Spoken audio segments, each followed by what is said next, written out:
नमस्कार, स्वागत है आपका न्यूज 18 के डिजिटल प्लेटफॉर्म पर। मैं हूं आपके साथ ईशा खान।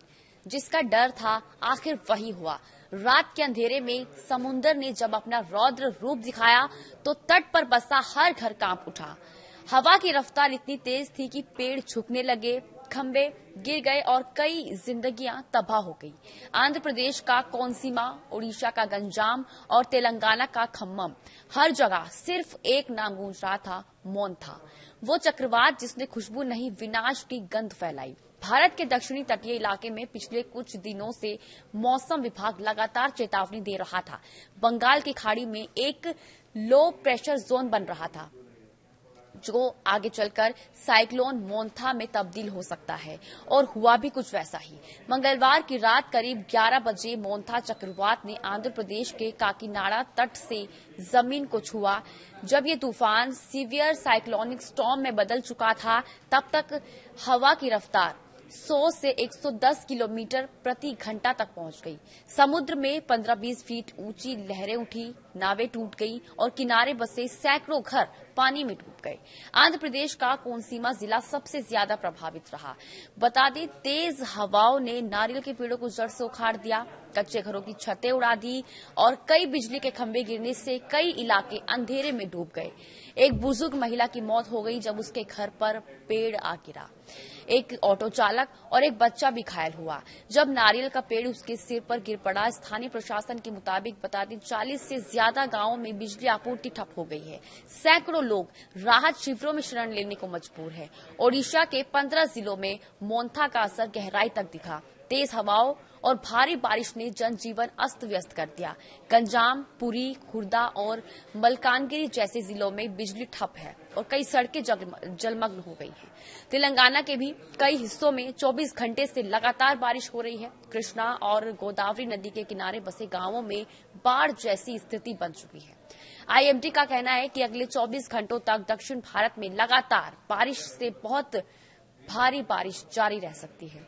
आईएमडी के ताजा अपडेट के अनुसार चक्रवात मोंथा अब उत्तर दिशा की ओर बढ़ रहा है। इसका असर अब सिर्फ आंध्र और ओडिशा तक सीमित नहीं रहा, बल्कि ये धीरे धीरे छत्तीसगढ़, झारखंड, बिहार, पश्चिम बंगाल और पूर्वी उत्तर प्रदेश तक पहुंच जाएगा।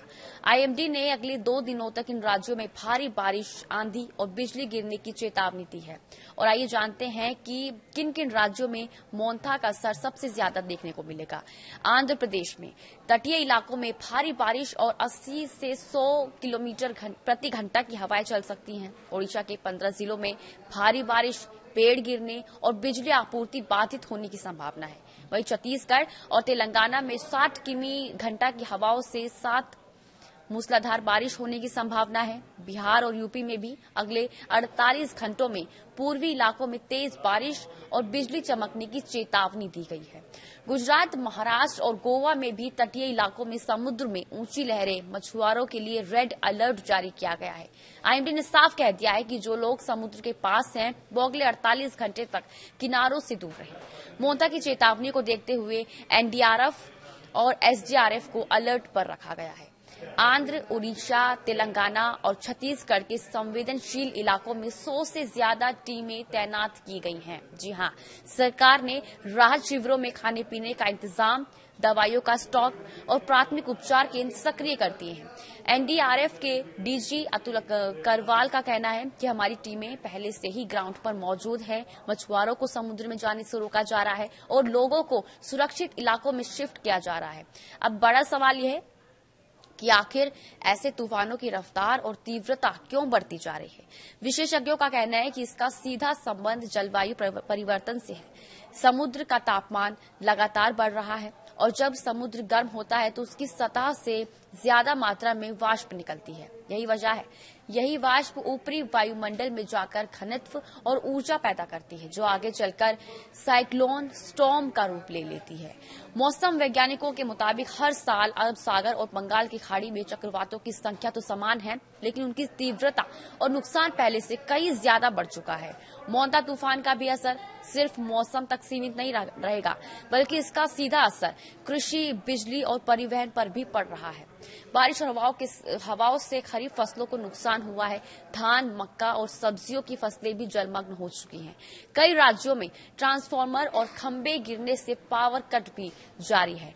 कई ट्रेनों और फ्लाइट्स को रद्द करना पड़ा है, खासकर आंध्र और उड़ीसा के मार्गों पर।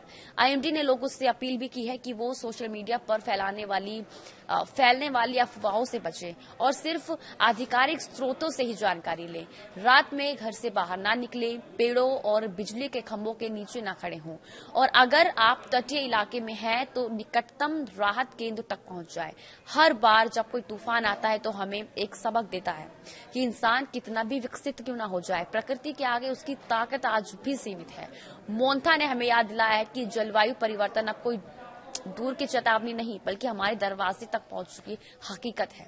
अगर हमने अभी से पर्यावरण की रक्षा नहीं की तो आने वाले सालों में ऐसे तूफान और भी ज्यादा घातक रूप ले सकते हैं। और इसी के साथ आज के लिए बस इतना ही। नमस्कार।